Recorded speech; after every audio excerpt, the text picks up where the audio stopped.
என்னை ஆட்கொண்டவரும் நான் சேவிக்கிறவருமான ஆண்டவராகி இயேசு கிறிஸ்துவின் நாமத்தினாலே அன்பினல் வாழ்த்துக்கள். கிறிஸ்து இயேசுவுக்குள் மிகவும் பிரியமான அன்பு சகோதர சகோதரிகளே, யோவான் எழுதின சுவிசேஷத்தில் 11வது அதிகாரத்தில் 39வது வசனத்தில் இயேசு கல்லை எடுத்து போடுங்கள் என்றார். மரித்தவனுடைய சகோதரியாகிய மார்த்தாள் அவரை நோக்கி, ஆண்டவரே, இப்பொழுது நாருமே 4 நாள் ஆயிற்றே என்றார். லாசரு மரித்து போய் 4 நாட்கள் ஆகிவிட்டது. அவனை கல்லறையில் வைத்து அடக்கம் பண்ணி ஒரு கல்லை போட்டும் அடைத்து விட்டார்கள். 4 நாட்கள் கடந்து போய்விட்டது. ஆனால் ஆண்டவர் இயேசு கிறிஸ்து அந்த கல்லறைக்கு முன்பாக வந்து நின்று முதலில் சொன்ன காரியம் என்ன? கல்லை எடுத்து போடுங்கள் என்று சொல்லுகிறார். ஆனால் மரித்தவனுடைய சகோதரியாயிருந்த மார்த்தாள் என்ன சொல்லுகிறார்கள்? ஆண்டவரே, உமக்கு தெரியாதா? இப்பொழுது கல்லை எடுத்து போட்டால் நாற்றம் அடிக்கும் அல்லவா? அவன் மரித்து போய் 4 நாட்கள் ஆகிவிட்டதே என்று சொல்லி அந்த இடத்தில் அவர்கள் சொன்னதை நாம் பார்க்க முடியும். ஆண்டவர் இயேசு கிறிஸ்து தன் வார்த்தையின் மூலமாய் உங்களோடு கூட பேசுகிற காரியங்கள் எல்லாம் உங்களுக்கு பல சமயத்தில் ஏன் இப்படி கர்த்தர் சொல்லுகிறார், இது கூட கர்த்தருக்கு தெரியாதா என்பது போலத்தான் உங்கள் மனித அறிவுக்கு காணப்பட ஆரம்பிக்கும் பாருங்கள். ஆனால் அந்த வார்த்தைக்கு நீங்கள் கீழ்ப்படியும் பொழுதுதான் தேவனுடைய மகிமை அங்கு வெளிப்பட ஆரம்பிக்கும். கர்த்தருடைய வார்த்தைக்கு கீழ்ப்படிந்து அவர்கள் கல்லை எடுத்து போட்டார்கள்.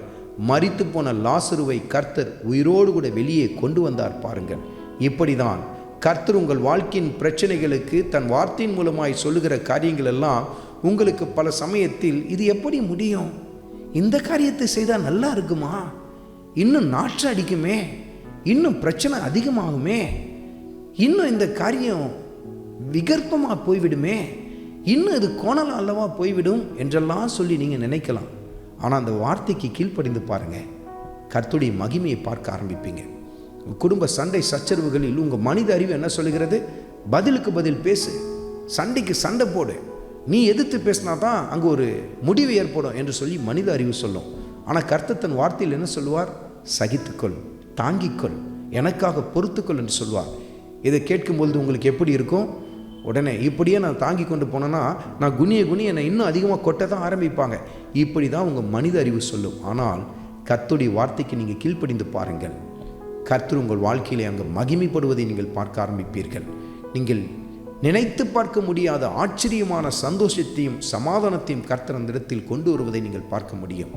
வார்த்தைக்கு கீழ்ப்படிவதில் தான் சகல அற்புதங்களும் அடையாளங்களும் கர்த்தருடைய ஆச்சரியமான எல்லா காரியங்களும் அடங்கியிருக்கிறது.